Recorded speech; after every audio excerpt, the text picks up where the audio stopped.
ધારાસભ્ય મુકેશ પટેલે કોંગ્રેસ પર કર્યા છે પ્રહાર। ઓલપાડમાં ખાતમુહૂર્ત કાર્યક્રમ સમયે કોંગ્રેસ પર સાધ્યું નિશાન। મુકેશ પટેલે કોંગ્રેસના નેતાઓને દેડકા સાથે સરખાવ્યા। વરસાદ પડે એટલે દેડકા બહાર નીકળે, પરંતુ આ દેડકા 5 વર્ષમાં એકવાર બહાર નીકળતા હોવાની વાત મુકેશ પટેલે કરી છે। ચૂંટણી આવતા દેડકા બહાર નીકળશે, પરંતુ ઓલપાડની જનતા આવા દેડકાને ઓળખતી હોવાની વાત પણ કરી છે।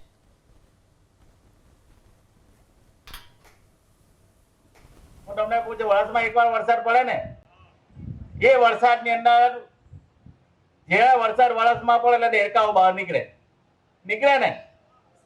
તમે એવું જોયું છે કે 5 વર્ષની અંદર વરસાદ પડે એકવાર દેડકા બહાર નીકળ્યો જોયું છે તમે? આ 5 વર્ષ થયા ને એટલે આ કોંગ્રેસી દેડકાઓ બધા બહાર નીકળે। 5 વર્ષમાં એક જ વાર નીકળે, 5 વર્ષની એક જ વાર બહાર આ દેડકાઓ નીકળે અને તમારી પાસે આવશે, અમે આમ કરી દઈશું, તેમ કરી દઈશું।